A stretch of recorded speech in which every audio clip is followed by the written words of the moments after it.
La transition de l'échec vers la réussite, c'est quitter ta zone de confort pour la zone d'inconfort que Dieu te propose. Sors de cette zone de confort. Accepte le risque que Dieu te propose. Il ne te laissera pas. Il te dit de faire quelque chose. Il restera là jusqu'à ce que tu auras des poissons pour pouvoir vivre seul. C'est un bon maître, c'est un bon coach. Qu'est-ce que tu as, frères et sœurs, que le Seigneur peut utiliser pour atteindre ses fins?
Depuis dimanche passé, nous sommes en train de parler sur un sujet. Et nous sommes sur un texte. Notre texte, c'est Luc chapitre 5. Du 1er au 11e verset. Et notre thème que nous avions donné depuis dimanche passé s'intitule « Ton échec donnera place à ta réussite ». Ton échec donnera place à ta victoire. Pendant que tu prépares ce texte que nous allons encore relire aujourd'hui, Luc chapitre 5 verset 1 à 11, pour nous rafraîchir de ce qui a été dit,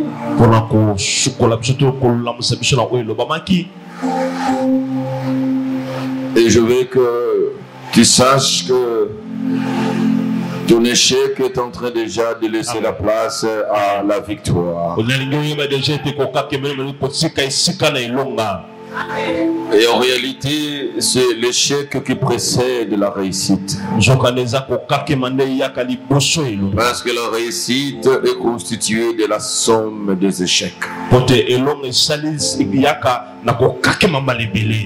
Et voilà pourquoi ton échec ne doit pas autant retenir ton attention. Mais ton échec doit servir à une pédagogie. Tu dois en tirer de leçons pour chercher des choses à élaguer dans ta vie et des choses à faire entrer dans ta vie pour que vous puissiez finalement réussir. Vous savez, il y a de ceux qui traînent dans leurs échecs simplement pour la mauvaise compréhension de son échec. Il ne faut pas comprendre mal ton échec. La mauvaise compréhension de ton échec peut te garder longtemps dans l'échec. Je parle, suivez-moi. Si tu ne comprends pas le pourquoi de ton échec, tu vas éterniser ton échec. Et généralement, on se trompe dans la compréhension de nos échecs. Quelqu'un, quand il échoue ici, il va changer d'endroit pour tenter de réussir. Et il va encore échouer là-bas. Il va changer le commerce pour penser que là, il peut échouer. Il peut réussir. Et très souvent, la mauvaise compréhension de l'échec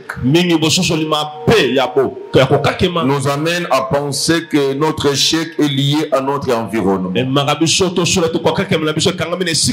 J'ai toujours dit, pas question. Dieu ne peut pas vous bénir pour un environnement limité. Non, non. Ce n'est pas l'environnement qui est béni. C'est l'homme qui est béni. Et l'homme, partout où il arrive, sa bénédiction influence son environnement. Et vous allez bien le comprendre avec la vie de Joseph. Dans la maison de son père, sa bénédiction a fait parler de lui. Vendu, il arrive dans la maison de Potiphar. Dans la position d'esclave, sa bénédiction a fait parler de lui. On l'amène en prison.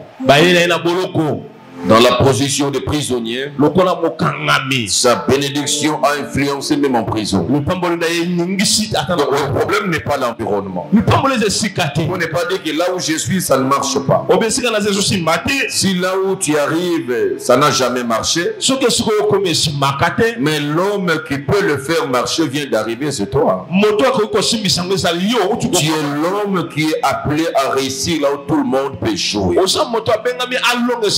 C'est ça l'appréhension correcte de l'échec. Tu dois te dire que je ne suis pas comme les autres. Les expériences antérieures des autres ne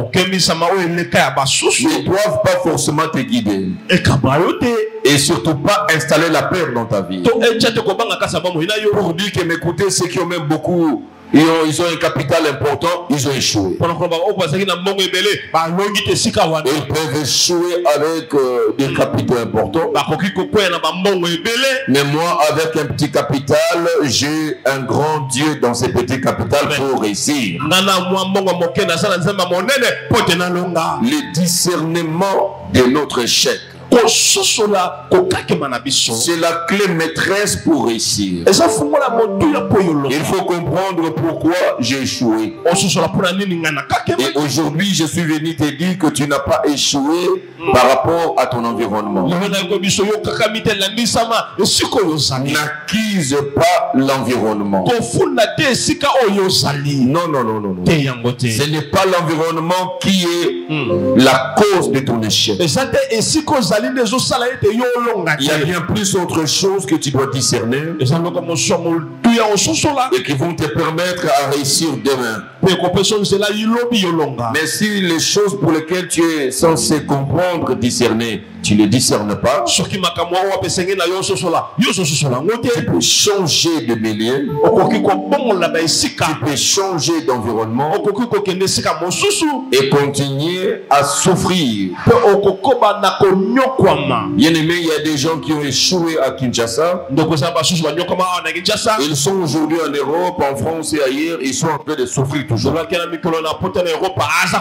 ce n'est pas le changement d'environnement qui les a aidés à réussir. Mais il y a des gens qui ont échoué hier, aujourd'hui, ici à Kinshasa.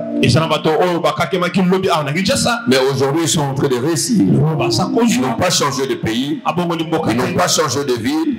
Dans le même environnement. Ce qui n'a pas marché hier peut marcher demain.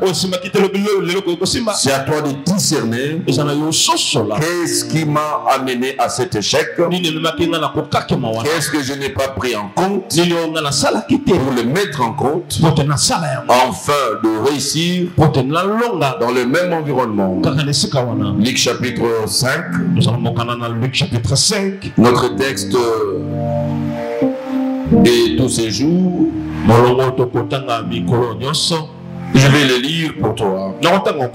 Prends ta Bible et tu vas lire ensemble avec moi. Luc chapitre 5, 1 à 11. Luc chapitre 5, 1 à 11. Nous lisons au nom du Seigneur Jésus. Comme Jésus se trouvait auprès du lac de Génézareth et que la foule se pressait autour de lui pour entendre la parole de Dieu, il vit au bord du lac deux barques d'où les pêcheurs étaient descendus pour laver leurs filets. Il monta dans l'une de ces barques qui était à Simon et il le pria de s'éloigner un peu d'eau, un peu de terre, allais-je dire. Puis il s'assit et de la barque il enseignait la foule. Lorsqu'il y cessait de parler, il dit à Simon, avance en pleine eau et jetez vos filets pour pêcher. Simon lui dit, Maître, nous avons travaillé toute la nuit sans rien prendre. Mais sur ta parole, je jeterai le filet. L'ayant jeté, ils prirent une grande quantité de poissons et leur filet se rompait. Ils firent signe à leurs compagnons qui étaient dans l'autre barque de venir les aider. Ils vinrent et ils remplirent les deux barques au point qu'elles enfonçaient. Il vit cela. Simon Pierre tomba aux genoux de Jésus et dit, Seigneur, retire-toi de moi, parce que je suis un homme pécheur. Car l'épouvante l'avait saisi, lui et tout ce qui était avec lui, à cause de la pêche qu'ils avaient faite. Il en était de même de Jacques et de Jean, fils de Zébédée, les associés de Simon. Alors Jésus dit à Simon, ne crains point. Désormais, tu seras pêcheur d'hommes. Et ayant ramené le barque à terre, ils laissèrent tout et le suivirent. Nous acclamons la parole.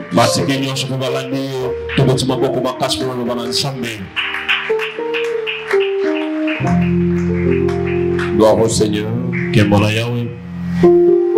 Nous voyons une histoire de Simon Pierre,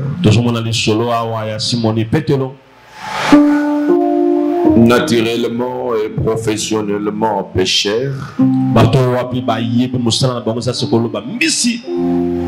Simon Pierre est un pêcheur professionnel. C'est le travail qu'il faisait chaque jour. C'est le travail qu'il connaissait mieux comme un tailleur connaît bien coudre.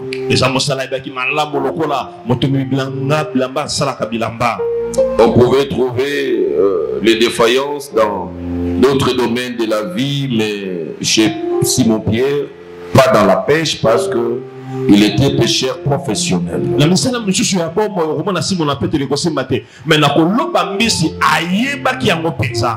Et il n'était pas au début de sa carrière, c'est quelqu'un qui était déjà expérimenté.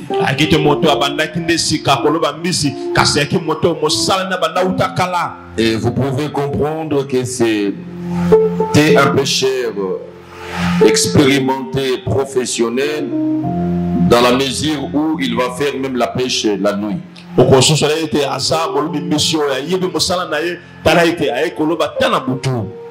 Et vous savez, pour aller à la pêche, il faut réunir le nécessaire de la pêche. Le pêcheur formé doit être là. Il n'ira pas les mains vides, il doit avoir le filet, il doit avoir la barque et tous les autres ustensiles nécessaires à la pêche.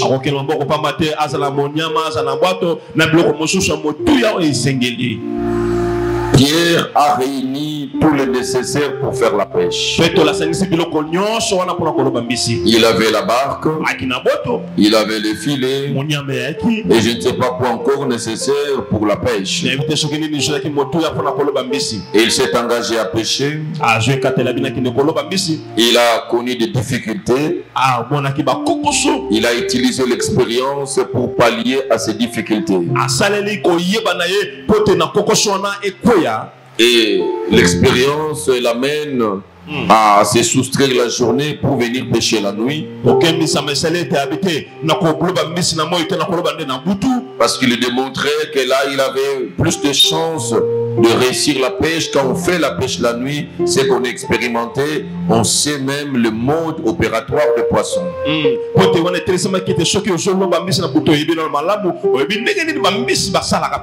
Parce qu'il s'avère que pendant la nuit, même le poisson dort, mais ils arrivent même à venir vers les rivages pour dormir et le matin ils vont rentrer dans l'eau.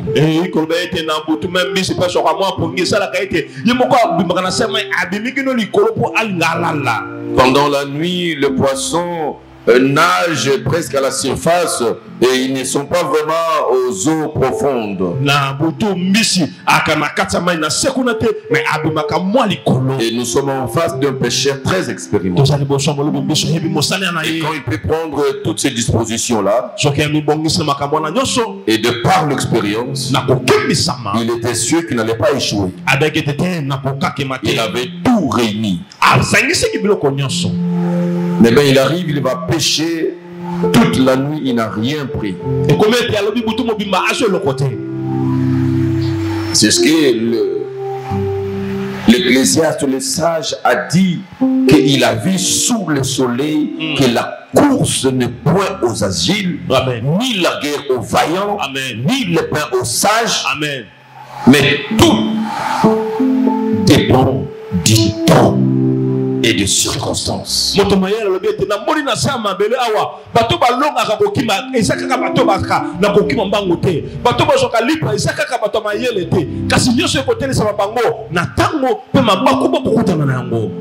Le sage Salomon, il a dit, il comprend que il arrivait à faire cette conclusion que réussir dans une course, l'élément principal n'est pas d'être agile, d'être plus rapide.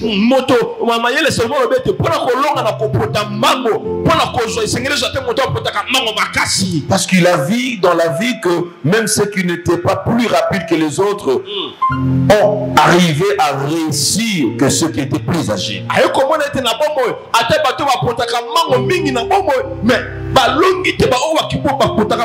Il dit que la guerre n'est pas seulement aux vaillants.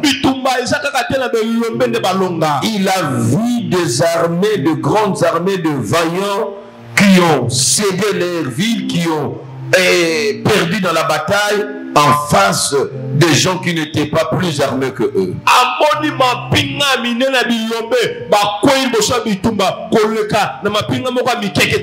Il pouvait imaginer que les pieds de lépreux pouvaient chasser toute une armée à vider le pays.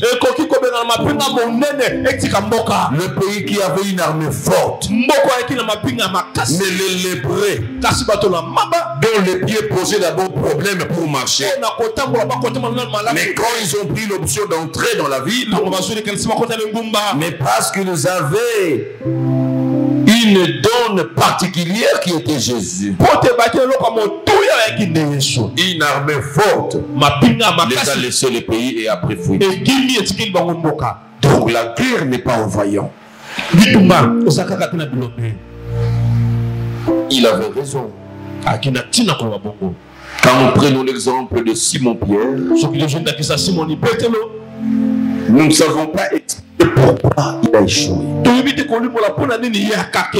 Aucun pécheur ne peut dire encore et donner des raisons qui ont amené Pierre à échouer. Il avait tout le nécessaire naturellement. C'est comme cela, il y a de belles femmes aujourd'hui qui se posent des questions. Comment je commence à vieillir? Je n'ai pas eu le mariage. Elle se regardait, je suis belle de visage, de taille, de ceci, de cela, mais je ne comprends pas. C'est comme cela, il y a des bons messieurs qui se voient intelligents, il y a des diplômes, ayant des compétences, mais il se pose des questions. Comment jusqu'à maintenant je commence à me fatiguer, je n'ai pas eu de l'emploi.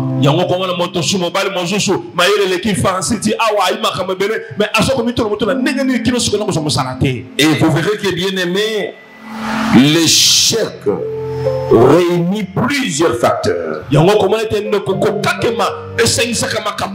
J'aimerais dire à quelqu'un que pour échouer,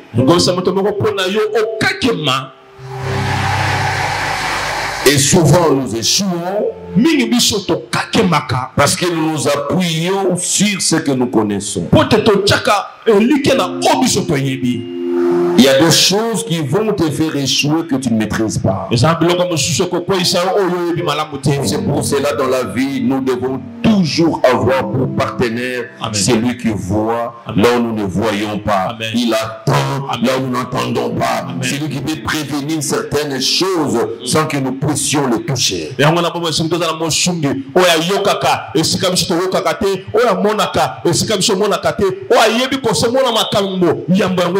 C'est un insensé, c'est lui qui se trouve sage à ses propres yeux. C'est un insensé, c'est lui qui regarde ses fonctions, ses grades, son argent, son influence. Il dit que c'est bon, je peux tout.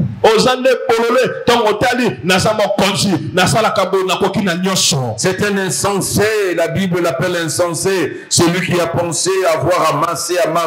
Il s'est fait des provisions. Il a dit, ah, mon âme va pendant plusieurs mois, plusieurs années vivre sans inquiétude. Le Seigneur, tu ne sais pas ce que tu ne vois pas, ce que la même nuit ton âme te sera redemandée.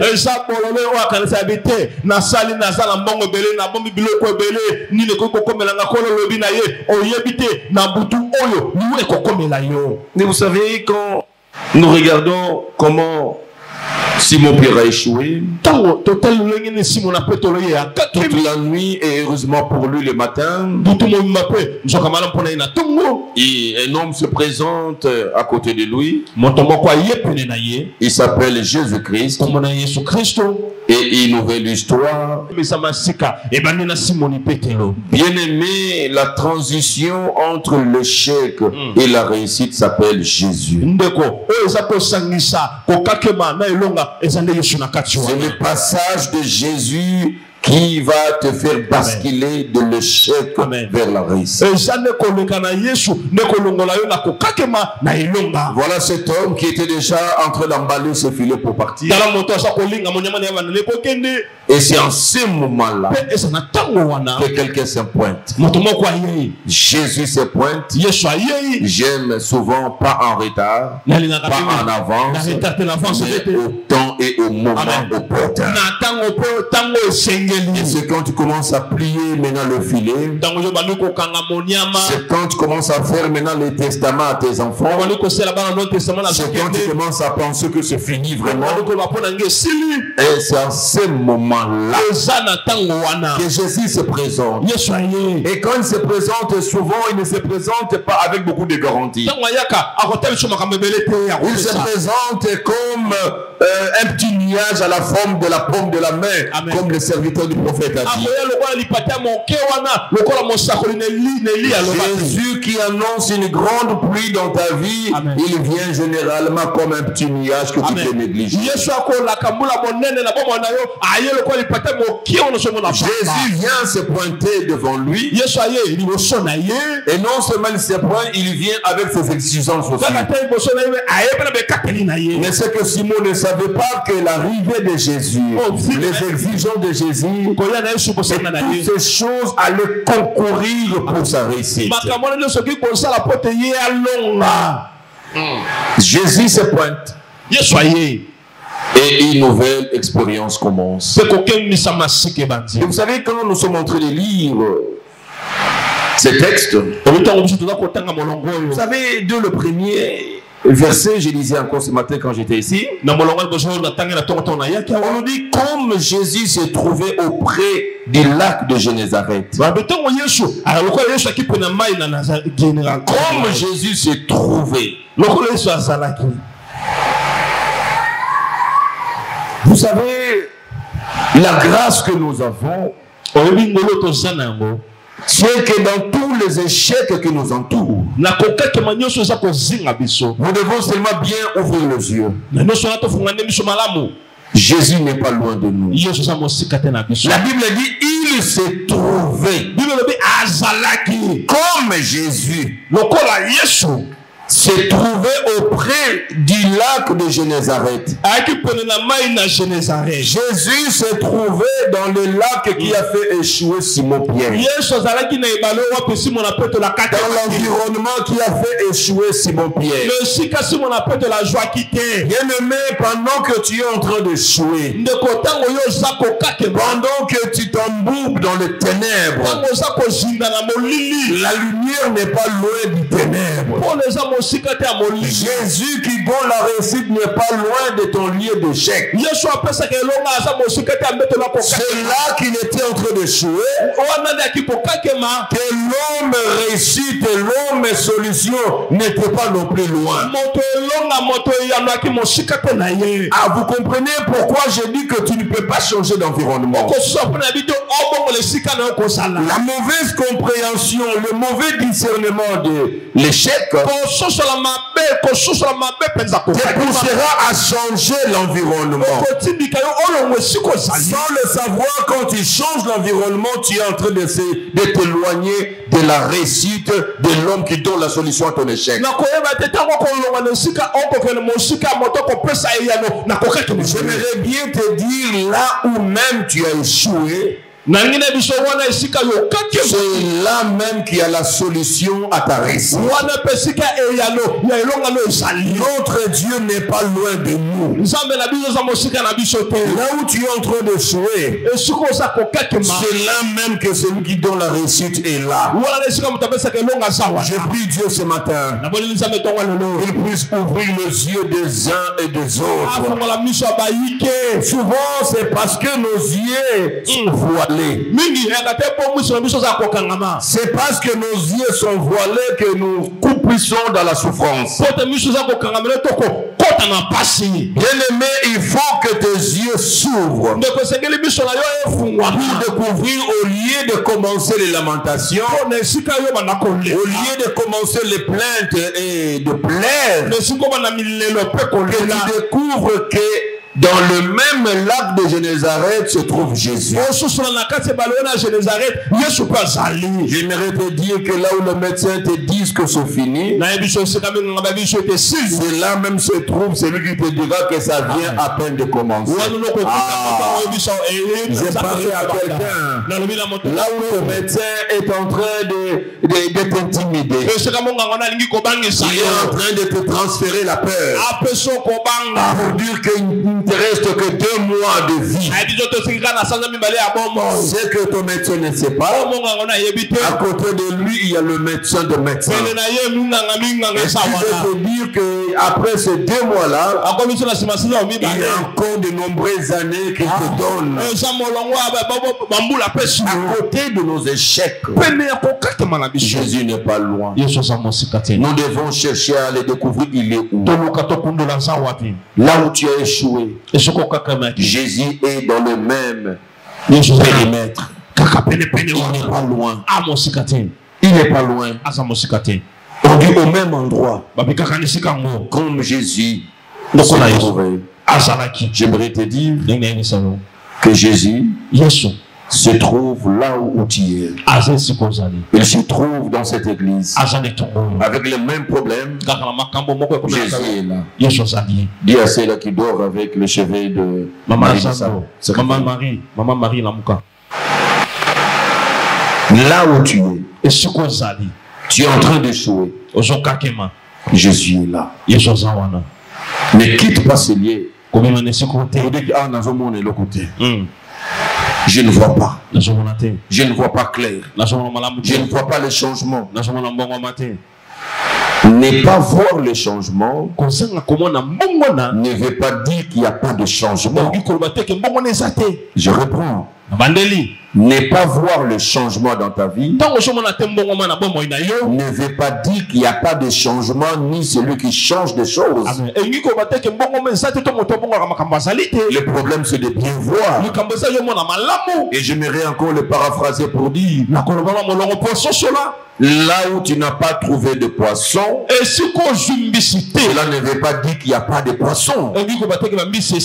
Donc là où tu as échoué, ça ne veut pas dire qu'il n'y a pas de réussite en ce lieu-là. Là où tu échoues à côté de l'échec, il y a la réussite. Là où tu cherches, tu n'as pas trouvé de poisson, c'est au même endroit qu'il y a des poissons. Amen. Jésus se trouvait là. Mais qu'est-ce qu'on dit dans ce premier verset? Non seulement Jésus s'est trouvé auprès du lac de Génézareth, on dit que la foule s'est pressée. La foule s'est pressée pour entendre la parole de Dieu. La foule s'est pressée. Pourquoi?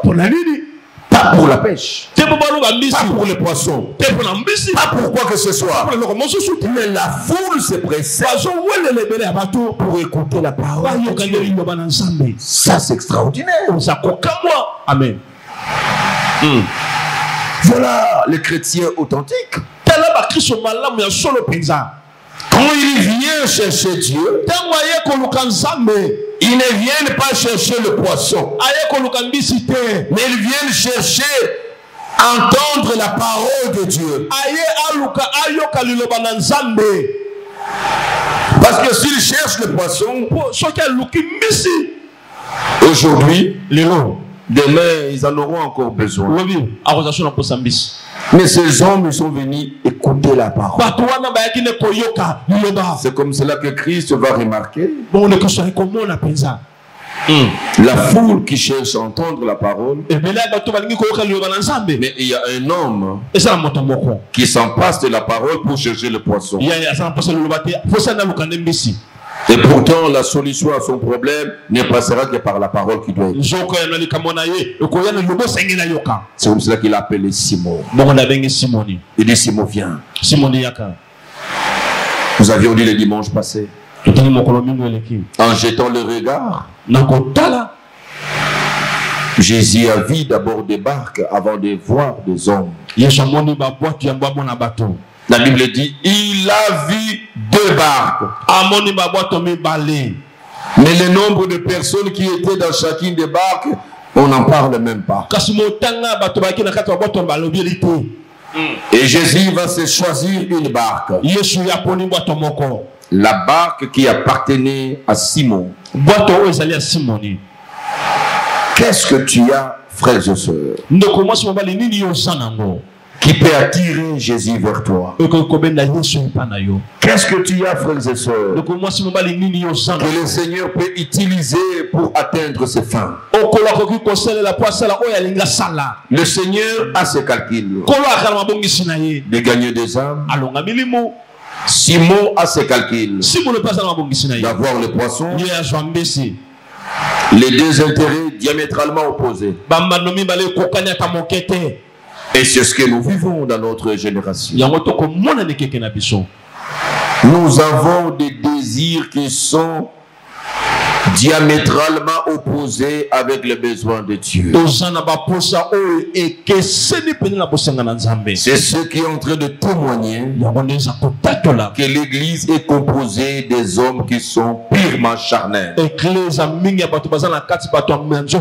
Parce que la Bible dit les désirs de la chair, les désirs charnels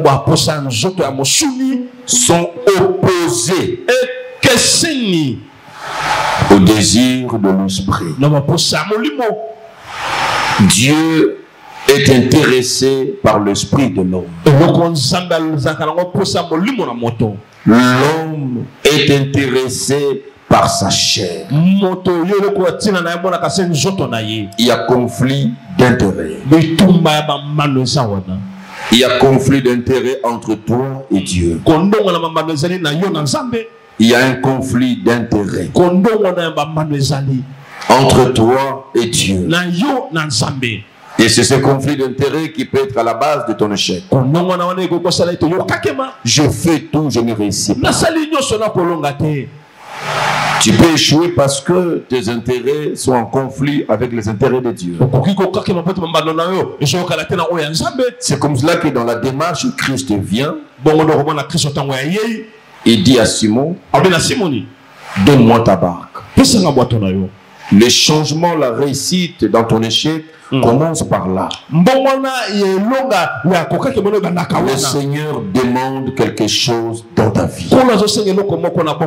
Et qu'est-ce que Dieu te demande ce matin? Ce n'est pas l'argent, ce n'est pas quoi que ce soit, mais ce que Dieu demande, c'est ton cœur, c'est ton âme.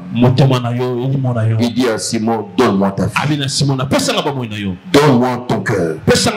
Je vais m'en servir, donne-moi ton esprit. Mais moi je cherche le poisson. Et c'est là que tu me parles de problèmes de cœur, de problèmes de mon esprit, tu en as besoin mon âme, mais moi je cherche le poisson. Je suis préoccupé par la vie. Simon aura tendance à dire à Jésus, écoutez, tu connais mon âge. J'ai une femme et autant d'enfants. Mais je ne sais pas aujourd'hui comment je vais les nourrir. Quand tu me parles des histoires de te donner le cœur, mais que je ne suis pas dans ça. Ce qui me préoccupe, que je trouve d'abord de l'emploi. Ce qui m'intéresse pour le moment, si je viens prier Jésus, si je suis ici, dans ce lac de Génézareth, moi je ne suis pas venu écouter la parole. Quand je viens à l'église chaque fois, je viens parce que j'ai le problème de mariage. Je veux que Dieu me donne le mariage. Ce que moi je cherche, c'est d'avoir mon visa. Ce que moi je viens chercher à l'église, c'est avoir la paix à ces combats que j'ai dans la famille. Autre chose qu'il me parlait, Dieu a besoin de moi, il veut se servir, moi je ne suis pas, parce que je ne suis pas d'accord avec ça. C'est ça l'homme. Nous sommes égocentriques. Nous cherchons nos propres intérêts. Nous cherchons seulement ce qui plaît à nous et ce qui va satisfaire notre chair. Or, Dieu a des intérêts qui sont souvent opposés à nos intérêts. Dieu dit à Simon, donne-moi ta barque. Simon, fatigué de la pêche, je l'ai dit le dimanche passé et mercredi, fatigué de la pêche, il avait toutes les raisons de refuser. Il était fatigué pour avoir travaillé toute la nuit.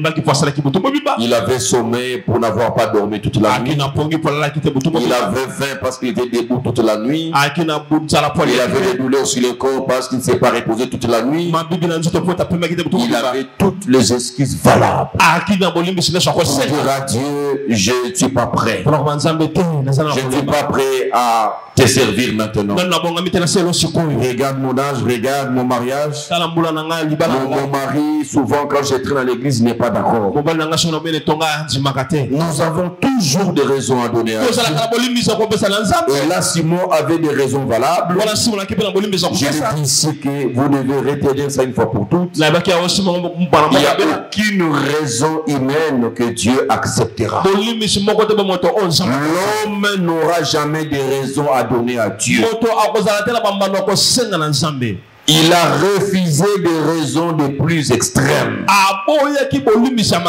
Et quelqu'un qui a perdu un être cher, il veut aller l'enterrer. Jésus lui dit, laissez les morts enterrer leurs morts. Si moi je le dis, je serai critiqué par tout le monde. Critiquer Jésus qui a dit ça. Laissez les morts enterrer leurs morts. Si je le dis ici, je serai critiqué en commençant par les serviteurs jusqu'au dernier fidèle de l'église. Vous pasteur, en tout cas, pasteur, critiquez Jésus qui a dit laissez les morts enterrer leurs morts. Il dit toi, suis-moi. Quelle autre raison que l'on peut donner à Dieu? Et chaque fois que tu as des raisons, tu penses qu'elles sont valables, sache-le que Dieu ne les acceptera jamais. C'est par rapport à la notion de l'idolâtrie. Vous savez, Dieu veut toujours rester en première place, en première position. Vous ne pouvez jamais aimer quelqu'un, aimer quelque chose comme Dieu. Tu ne peux jamais pour ton mari, pour ta femme, pour ton père, ta mère, tes enfants, pour ton travail, pour ta maison, pour quoi que ce soit. Tu ne peux jamais égaler ça à Dieu. Tout peut attendre. Ton travail peut attendre. Tes études peuvent attendre. Mais tu ne peux jamais faire attendre Dieu. Tu ne peux jamais faire attendre Dieu. Il n'y a pas de raison. Il y a des gens jusqu'à aujourd'hui qui pensent qu'ils ont encore de l'âge, ils ont encore du temps, ils serviront Dieu plus tard. Tu n'as pas de raison. La réussite commence à l'obéissance. Quand Dieu se pointe dans ta vie, tu dois obéir. Les raisons d'obéissance sont simples. Pourquoi seulement moi? Pourquoi Dieu choisit ma barque? Il y en avait deux. Mais Dieu choisit la barque de Simon. Quand Dieu te pointe du doigt, quand Dieu te choisit, bien aimé, tu dois reconnaître ça comme étant une grâce. Tu n'as pas mérité. Mais son choix est tombé sur toi. Parce que le choix de celui qui est suprême tombe sur moi. Moi, je suis comme un ver de terre.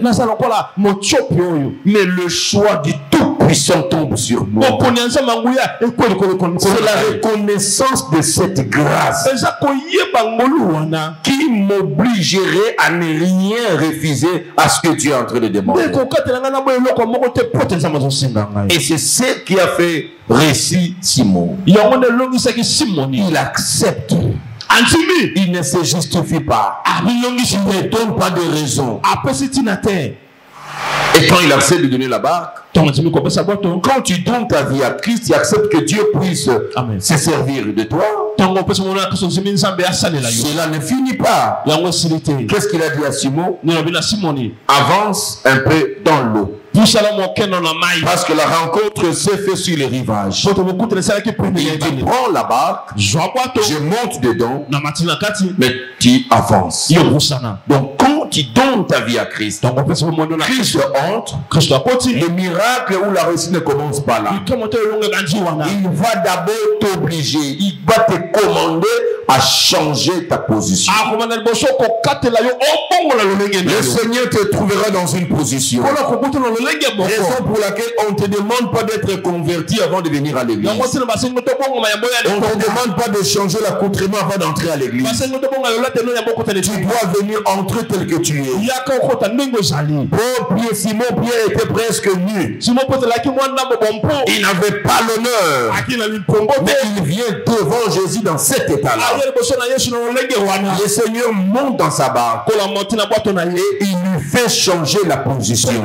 Le changement vient quand Christ entre dans le cœur de quelqu'un. Le changement vient quand Christ entre dans la barque de quelqu'un. À ce moment-là, il commence à te diriger. Nous le recevons comme le Seigneur, comme le Maître, comme le Sauveur. Il devient celui qui va maintenant me commander.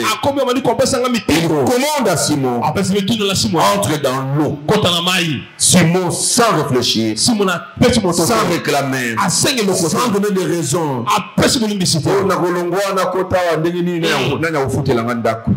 Je ne sais pas laisser cet homme, celui qui paye mon loyer. Il lui dit, laisse et va. Bien aimé, tout celui qui a rencontré le Seigneur dans sa vie, le Seigneur l'a commenté sans lui donner de raison. Dieu n'a pas de justification à te donner quand il te donne des ordres. Celui qui se justifie, c'est celui qui est inférieur. Un supérieur ordonne sans donner de justification. Un supérieur dans l'armée, il dit que les troupes descendent de telle place, barricader la route, que personne ne sort. Il ne vous donne pas de raison. Celui qui descend, il vient, est-ce que nous avons l'ordre de barricader? Personne n'entre, personne ne sort. Le raison, il ne sait pas. Parce que le chef n'est pas obligé. C'est vrai que quand il a dit à Abraham, il lui dit quitte ta patrie, la maison de ton père, va. Dieu se limite là. Dans les lieux que je t'indiquerai plus tard. Mais c'est pas sérieux. Mais tout le monde est fusqué. L'indication claire. Je peux évaluer le temps que je dois faire en route. Dieu n'a pas besoin de te préparer pour prendre encore la provision. De la Saint-Valentin, les canards. À promettre une bague na Saint-Valentin. Nazo zelana nous aussi ça bosoka sili. Balamoko ndio komona ki en tout cas wana nanzamba ko sepela te. Tu ne peux pas faire attendre Dieu pour faire tes provisions. Non, non, mais pasteur, nous sommes le 22 quand tu prêches ça. Bientôt. La fin du mois, c'est bientôt.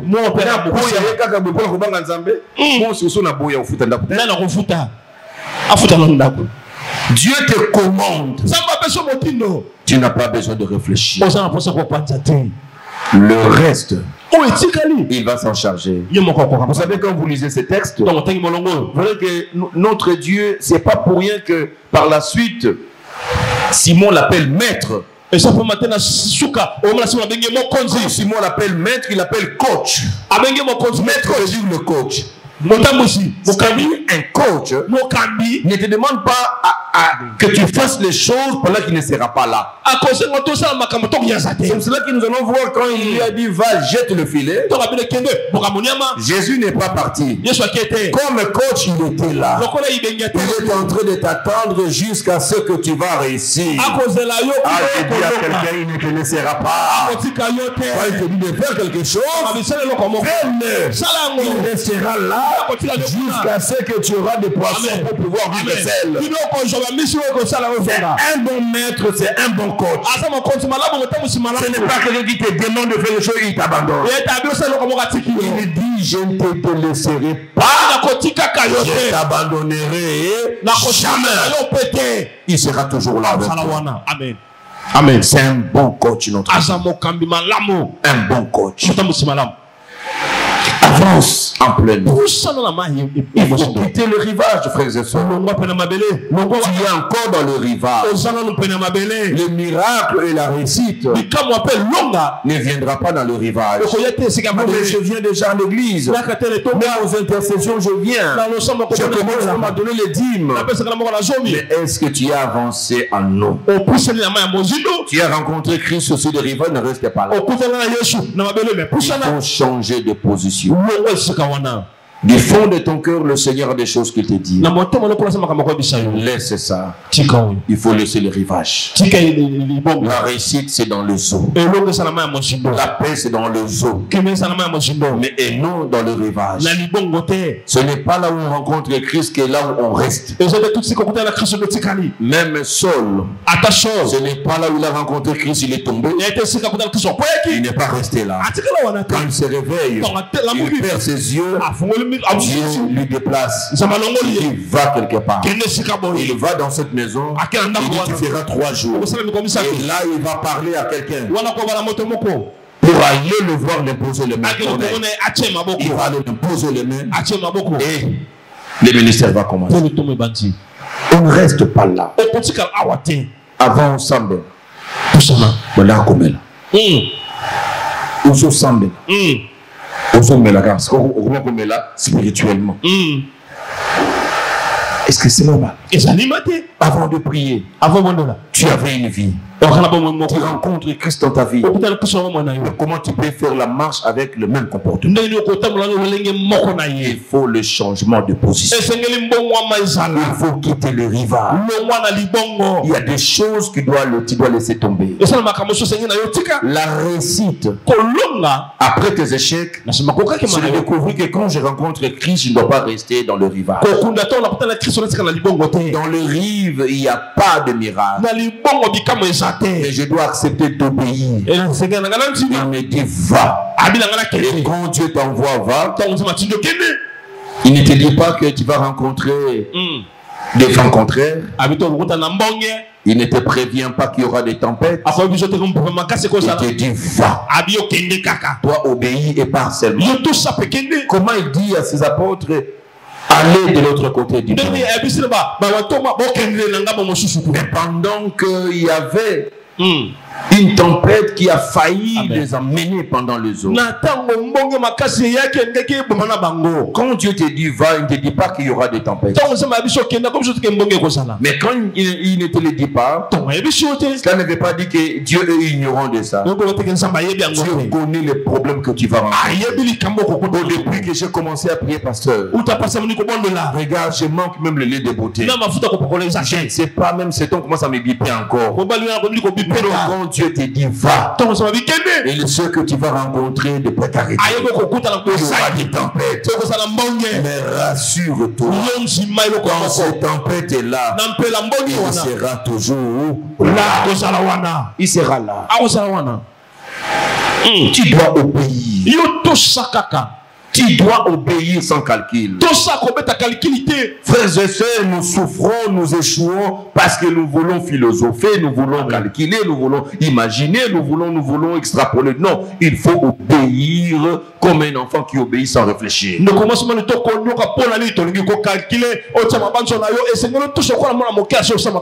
Dieu parle, il parle. L'homme est appelé à obéir et non à discuter. La parole de Dieu est la vérité pour ta vie. Il n'y a aucune autre parole qui peut être influente que la parole de Dieu. Il dit à Simon, avance à nous. La réussite commence par l'obéissance. Simon a obéi. Il a obéi sur 2 choses. Première chose, Simon a accepté de donner sa barque à Christ. Je l'ai dit dimanche passé, je me suis beaucoup attelé sur ça. Christ demandait sa barque parce qu'il voulait atteindre la foule. Il voulait prêcher la foule. Il voulait gagner les âmes de par le monde. Mais Dieu ne parlera pas du haut de son trône là où il est. Et le monde commence à entendre une voix qui parle dans le monde. Il passera par les hommes. Il passera par les intercesseurs, par les évangélistes, et par les pasteurs, les prophètes, les docteurs, les apôtres, les diacres, les anciens. Il passera par tous les chrétiens qui ont le Saint-Esprit. Au travers de toi, par ta voix, par les chants, Je ne sais pas combien se voient consolés. Nous avons tous des chansons à la maison. Amen. Mais ce sont des chansons chantées par un frère, par une sœur. Pendant que tu as des problèmes, pendant que tu es dans une situation confuse, tu mets le chant de quelqu'un. Ce chant-là te console, te réarbe, et tu vas prier pour tu t'en sors d'une situation. Dieu a utilisé la voix de cet homme, la voix de cette femme, pour t'atteindre toi. Et si cet homme n'avait pas accepté de servir Dieu avec sa voix, il allait priver beaucoup. Il allait priver Dieu à atteindre beaucoup de gens. Dieu peut utiliser un évangéliste, Dieu peut utiliser une prédication que tu as suivie à gauche et à droite. Et ton âme a été affermie. Tu as été atteint. Les gens nous suivent. De par le monde, au travers YouTube. Dieu peut les atteindre. Au travers de notre voix. Parce que j'ai accepté de donner ma barque à Christ, il est monté dessus. Si je refusais de servir Dieu, j'allais priver au travers de moi que des milliers de gens qui me suivent sur le net puissent être touchés. Pendant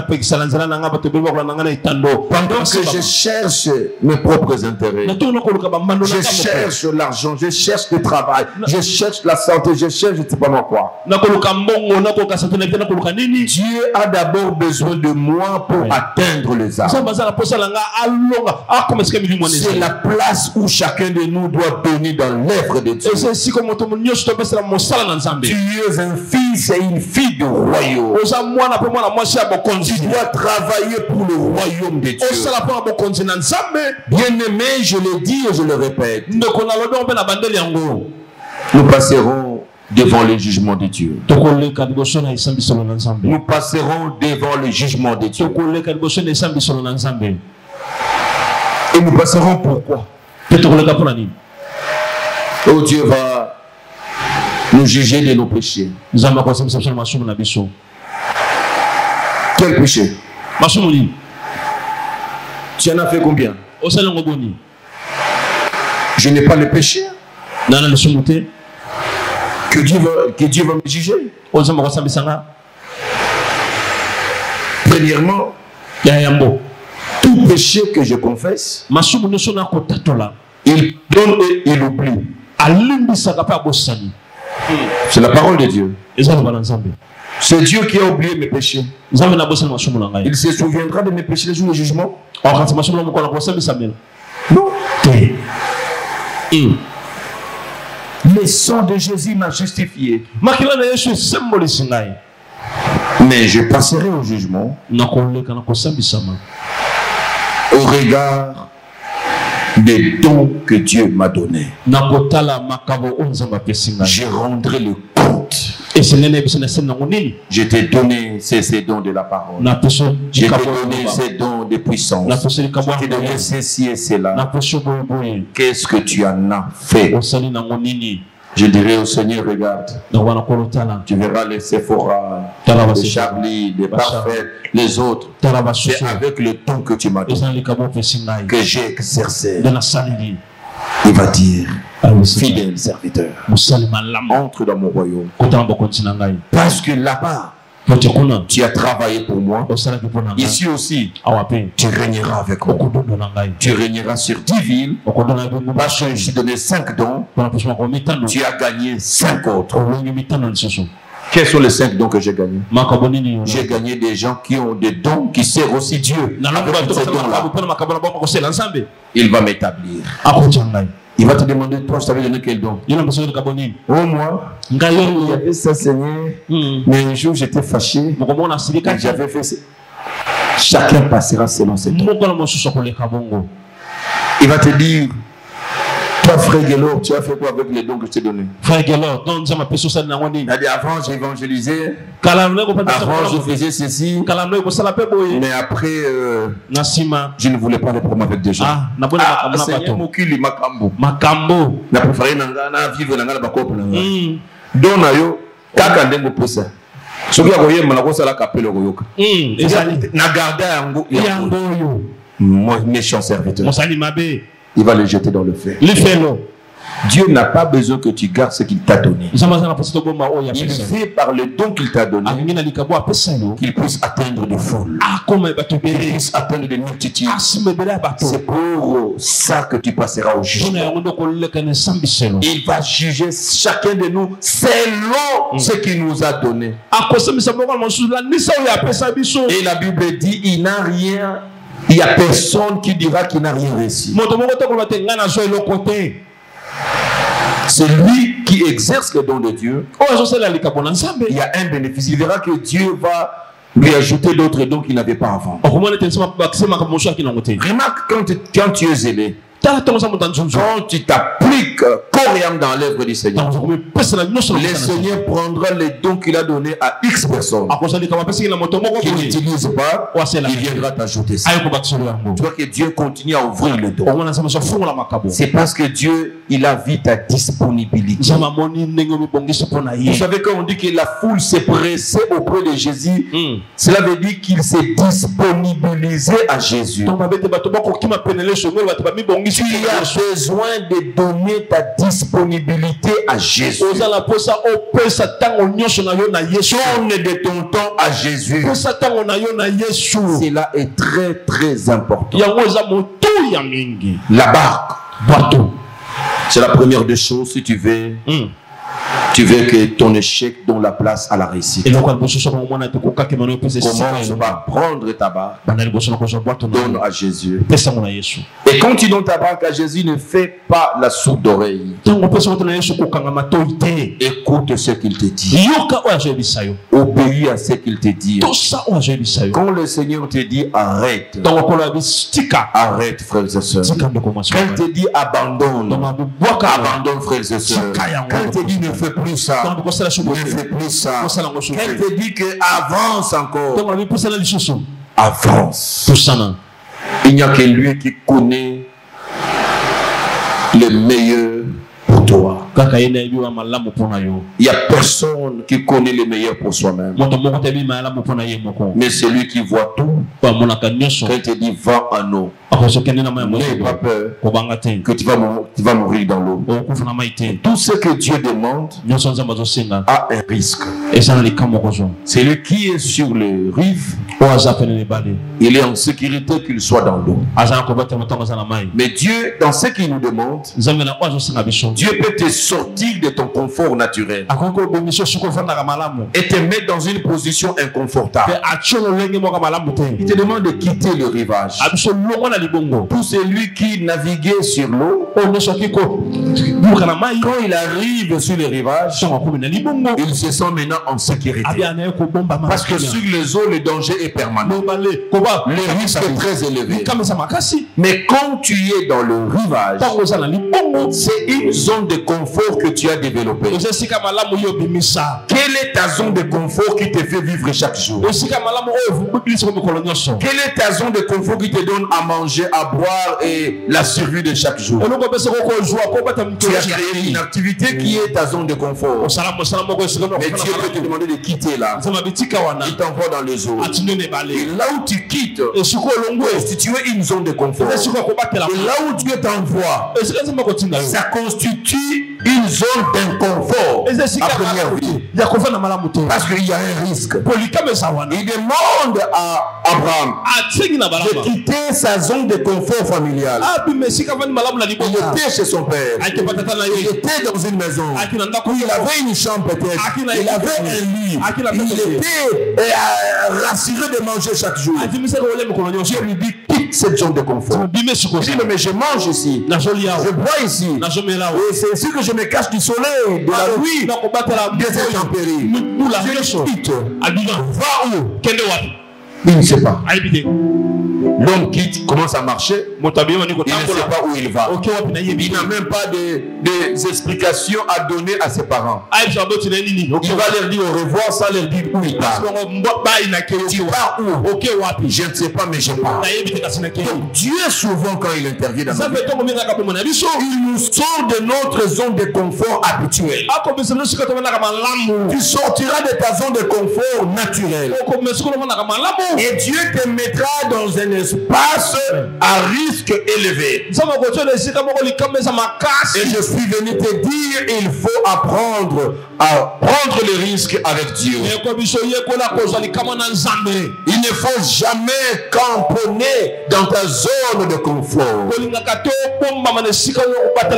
J'aimerais mieux le dire, la transition de l'échec vers la réussite, c'est quitter ta zone de confort pour la zone d'inconfort que Dieu te propose. Sors de cette zone de confort. Accepte le risque que Dieu te propose. Dans ce risque-là, tu ne perdras même pas un de tes cheveux. C'est juste un risque apparent. Mais c'est de ce risque sortira la victoire, la réussite que tu as tant recherché. Tu dois obéir. Mais pose-toi la question maintenant, je vais faire comment? Même quand tu me poses la question, parce que je vais faire comment? Je vis avec ça. Souvent je dis aux gens, même moi je ne sais pas comment tu vas faire. Mais ce que je peux te dire, c'est obéir à Dieu. Obéis à ce qu'il te dit. Ce que tu dois faire, je ne sais pas. Mais ce que je sais te dire à faire, c'est obéir à Dieu et aux autres. C'est ce qui amène à l'échec de céder la place à la réussite. Il accepte d'aller dans l'eau. Troisième chose, non seulement il donne sa barque, non seulement on lui dit d'aller dans l'eau, mais il ne reçoit aucune promesse de l'avenir. Regardez comment le chemin de Dieu est difficile. Il ne reçoit aucune promesse de la part de Dieu. De la même façon, Dieu l'a fait avec Abraham. À ce stade-là où il lui dit quitte, il ne lui fait aucune promesse. Il dit quitte et va dans le lieu que je te montrerai. Mais Dieu ne promet rien. Je l'avais dit que Dieu n'a pas besoin d'escroquer ton consentement. Dieu dit toujours, je mets devant toi la vie et la mort, la bénédiction et la malédiction. Mais je te conseille de choisir. Dieu te montre le chemin. Il dit quitte, va. Mais tu as la latitude de choisir de rester ou de partir. Et il n'y a que la vie et la mort. Mais le conseil de Dieu, le chemin de Dieu, c'est le chemin de la vie. Ce que Dieu te demande de faire, c'est pour ton bonheur, c'est pour ta vie, c'est pour ton succès. Malgré tout ce que cela peut donner comme impression, obéis. Obéis et entre. D'un homme qui a cherché les poissons, il n'en a pas eu. On lui dit de rentrer dans ses eaux. Il a pris le risque toute la nuit sans rien avoir. Et on le retourne dans les eaux, dans l'endroit de son ridicule, dans l'endroit de son échec, sans qu'on lui donne une promesse. Mais je cherche quand même les poissons. Je ne refuse pas Jésus. Mais qu'est-ce qu'il dit de mes poissons? Nous avons des chansons même ici à donner, à entonner pour le Seigneur.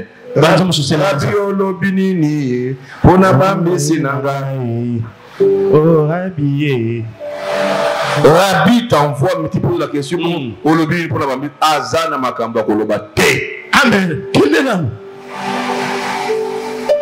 toi d'abord.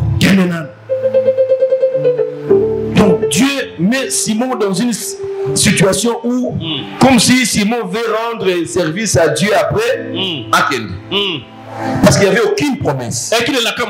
Que ce qu'on se dit, si on finit de parler, non, il n'a pas fait de promesse.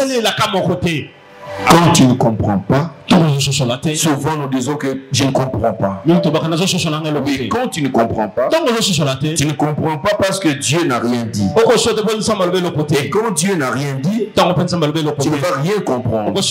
Et dans cette incompréhension, Dieu est appelé à obéir. Lui-même, il sait ce qu'il fait. Amen. Oh, mais il m'a dit ça quand même parce que j'ai évalué. Même quand même, Dieu lui-même il dit que nous devons quand même prendre ce qui est bon et rejeter ce qui est bon. Il y a des moments où Dieu ne parle pas. Et Dieu ne parle pas clairement. C'est Dieu qui parle, mais ne parle pas tout. Mais Dieu est appelé à obéir. Il va dans les eaux. Il s'assoit. Jésus commence à parler à la foule.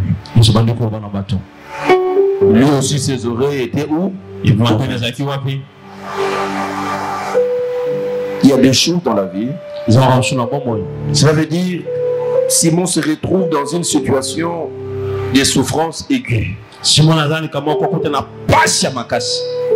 Dans une situation de souffrance où maintenant, ça devient ridicule pour lui. Il rentre dans les eaux. Pendant qu'il était dans les eaux toute la nuit, il a échoué. Dieu le ramène dans les eaux.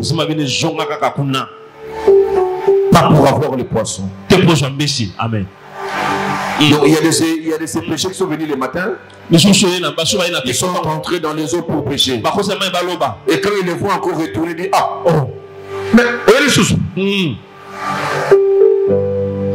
Ta honte deviendra le partage des autres. Tu manqueras de réponses à leur donner. Oui, les sous. Ah, il y a des réponses comme ça. Donc, je ne sais pas comment dire pour n'abouiller. Au péché tous. Donc, tu manqueras des réponses. Ça devient ridicule. Les gens te posent des questions qui vont t'embarrasser.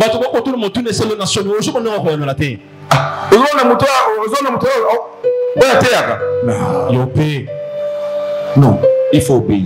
Le monde aura son langage. Le monde dira que tu es arrivé à la fin. Tu commences à accepter des services que tu n'acceptais pas toi. Tu pouvais conduire mais ceux qui viennent prêcher son évangile. Les gens diront qu'est-ce que tu es devenu? Parce que ta souffrance devient un sujet de moquerie pour les autres. Et là, ils sont quand même en train de pêcher les petits tilapias. Et toi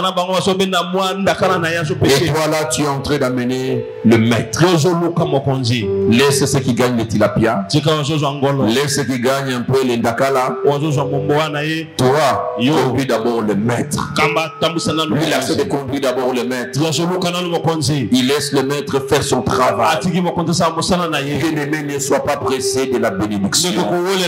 Laisse d'abord Dieu faire son travail dans ton cœur. Ne sois pas pressé d'obtenir de grandes bénédictions. La Bible dit, cherchez premièrement le royaume de Dieu. Et tout le reste vous sera donné par ce roi. Tu ne peux pas venir à l'église pour la bénédiction. Tu ne peux pas prendre le temps à t'appuyer pour la bénédiction. Prends le temps dans l'intimité avec Dieu.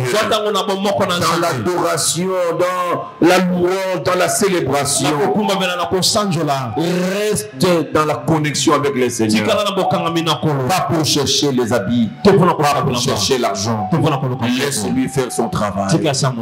Là, il travaillait son cœur. Là, il imprimait dans le cœur de Simon Pierre le fruit de l'esprit, la patience, la douceur, la tempérance, la bénignité. Il était là. Il écoutait la parole. Il a oublié les souffrances. Il a oublié qu'il avait des douleurs. Il a commencé à écouter la parole. Bien aimé, quand on laisse Dieu agir en nous, malgré que la maladie est là, on oubliera les douleurs de la maladie. Parce que la parole de Dieu va commencer à mener une certaine joie que ton corps ne digérait plus. Dans tes souffrances, la parole amènera la joie. Dans tes manques, la parole que tu diras donnera la paix dans ton cœur. Ça arrive que tu manques de paix. Mais il y a des gens qui sont dans les mêmes conditions que toi. Mais ils ont une paix que toi tu n'as pas. Ils ont la paix. Il n'a rien. Mais il a le sourire. Toi, on sait voir que tu n'as rien. Parce que dès lors que tu n'as rien, en tout cas, tu te réveilles déjà avec 11. Tu es en colère. Tu es là, saut d'hiver. Tu dis des choses, tu réponds mal aux gens. Il y a des gens qui sont en mais Dieu lui donne la joie. Il lui donne la paix. Il lui donne le sourire. Il est là. Il est là. Laisse Dieu faire son travail. Il est resté. Il est resté. Le Seigneur s'est servi de sa barque.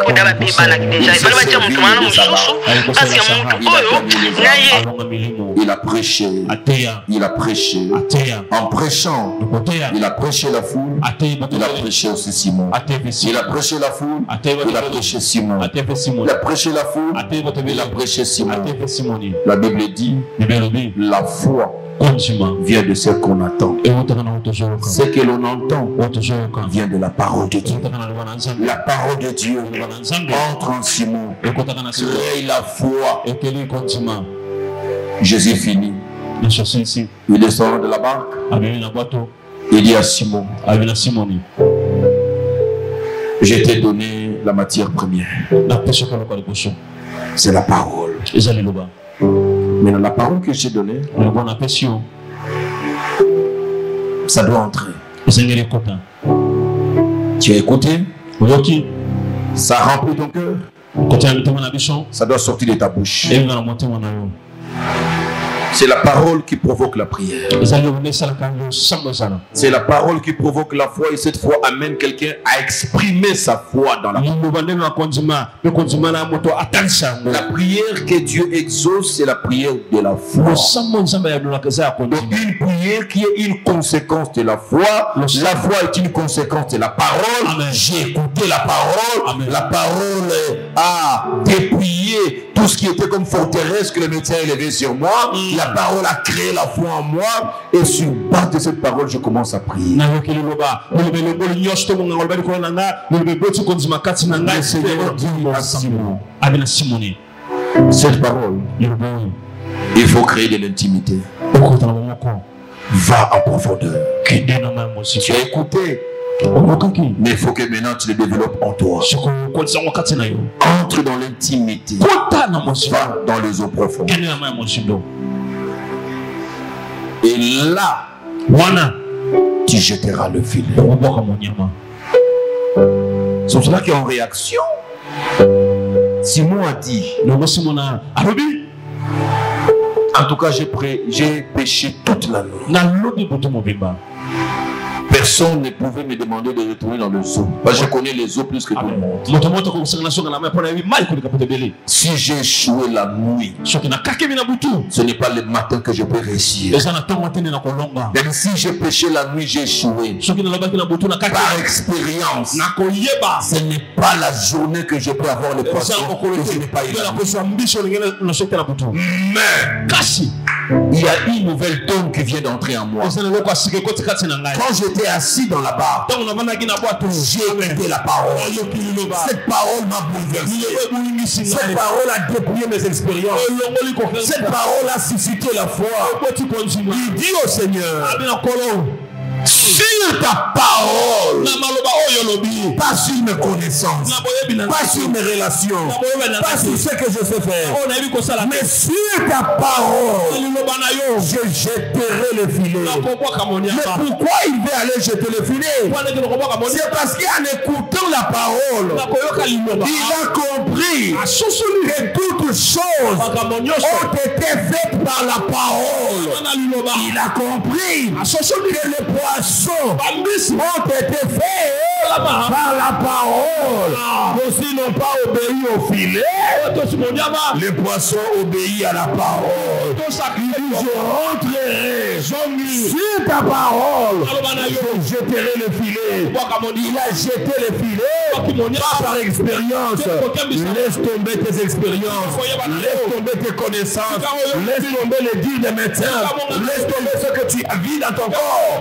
Mais sur sa parole, lève-toi de ta maladie. Si tu n'as pas sa parole, jette les filets. Ne change pas le médecin. Ne change pas l'hôpital. Au même endroit où on a détecté la maladie, c'est au même endroit où ils vont détecter la guérison divine. Et je parle à quelqu'un. Tu ne changeras pas l'environnement, mais tu prendras la nouvelle donne. C'est la parole de Dieu. Ce n'est plus la parole de ton médecin. Ce n'est plus la parole de ton gouvernement. Ce n'est plus la parole de l'ambassadeur.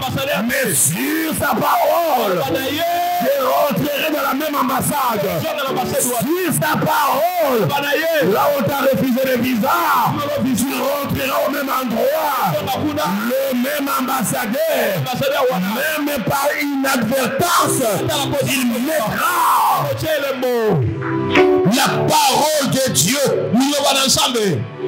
C'est le maître de tout. Ce qui n'a pas obéi à toi, obéit à la parole. Ce qui n'obéit pas aux médicaments, obéit à la parole. Autant tu prends le médicament chaque jour, prends la décision de prendre la parole chaque jour. Tu dis pour cette pathologie, j'arrête avec les médicaments. Je prendrai la parole. Que dit la parole? C'est par tes meurtrissures que je suis guéri. Chaque matin, la cure, c'est par tes meurtrissures que je suis guéri de ma colonne vertébrale. Le soir, c'est par tes meurtrissures que je suis guéri. Ça devient la cure. À prendre le matin, à prendre le soir. Le matin, je me tiens dans sa présence. Je n'ai pas le médicament, je n'ai pas l'eau, mais je tiens la parole. Oh, il ne faut pas aller devant Goliath avec le lance et le javelot. Ça ne marchera pas. Ne prends pas l'expérience des autres. Non, on va vivre longtemps. Attention. Je prenais que ce produit ici. Saoul a pris son armure. Il a mis sur David. David est mis en cocaté. Comme il a quitté son cocaté, il a enlevé l'armure de Saoul. Il regarde Goliath. Il dit, tu viens vers moi avec les lances et les javelots. Mais moi, je viens vers toi au nom de la parole de l'Éternel. Bien-aimé, devant la parole, tout genou fléchit. Devant la parole, le sida cède, le cancer cède, la tuberculose cède. Toute maladie incurable fléchit devant la parole. Bien-aimé, tout a été créé par la parole. Ce que tu ne sais pas, il n'y a pas un secret dans la Bible. Au-delà de la parole, le secret, tout le secret de la réussite dans la parole, c'est la parole. Il n'y en a pas deux. Il n'y en a pas Dieu. Ce monde qui existe n'a pas existé par quoi que ce soit. Les forêts qui existent n'ont pas existé par le chant. Par la parole. Il a parlé que le soleil soit. La Bible dit et le soleil fut. Celui qui a parlé, il parle au travers de ma bouche. Donc ce que je peux dire appellera à l'existence ce qui n'existe pas. C'est pour cette raison qu'on a comparé l'homme à Dieu. Parce que l'homme est confondu à Dieu dans la dimension de la parole. La parole qui a créé le monde. La parole qui ressuscite. La parole qui crée la vie. La parole qui a fait exister tout. Cette parole trouve sa demeure dans l'homme. Et Dieu se prononce au travers de ma bouche. Et qu'est-ce qui se passe?